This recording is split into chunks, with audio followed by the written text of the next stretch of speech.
CRPF ફૌજી તાલીમ બાદ વતન પરત થતા ગ્રામજનો વડે કરાયું ભવ્ય સન્માન।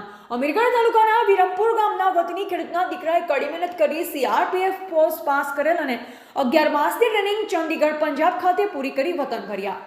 સીઆરપીએફ ફૌજીએ પોતાની કડી મહેનત અને અથાગ પ્રયત્નથી સીઆરપીએફ ફોર્સ પાસ કરી પોતાની જવાની અને જીવન દેશની સેવા માટે અડગ નિર્ણયથી પ્રથમ પસંદગી માની દેશના હિત માટે સોંપી। સામાન્ય પરિવારમાંથી આવતા ખેડૂતના દીકરાએ સીઆરપીએફ ફોર્સની ટ્રેનિંગ પૂર્ણ કરી વતન આવતા વિરમપુર આખું ગામ આનંદથી ઝૂમી ઉઠ્યું। પોતાના બહાદુર દીકરાને વતન આવતા માતાનો ચહેરો ખુશીથી હરખાઈ ગયો હતો।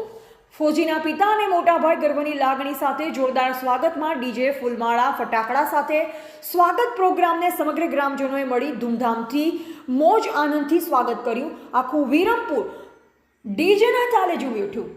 મારા મિત્ર ફૌજી મોહિતભાઈને રિપોર્ટર લલિત કુમાર તરફથી તથા મીડિયા ટીમ તરફથી અભિનંદન અને શુભકામનાઓ।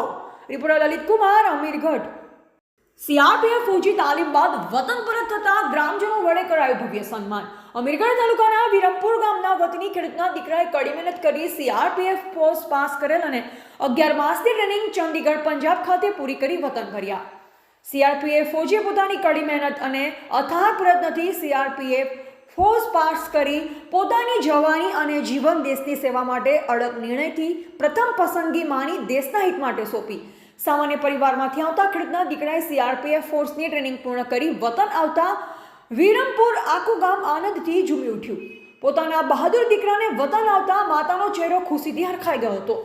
ફૌજીના પિતા અને મોટા ભાઈ ગર્વની લાગણી સાથે જોરદાર સ્વાગતમાં ડીજે, ફૂલમાળા, ફટાકડા સાથે સ્વાગત પ્રોગ્રામને સમગ્ર ગ્રામજનોએ મળી ધૂમધામથી મોજ આનંદથી સ્વાગત કર્યું। આખું વિરમપુર ડીજેના તાલે ઝૂમી ઉઠ્યું।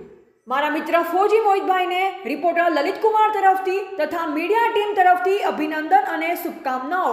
રિપોર્ટર લલિત કુમાર, અમીરગઢ।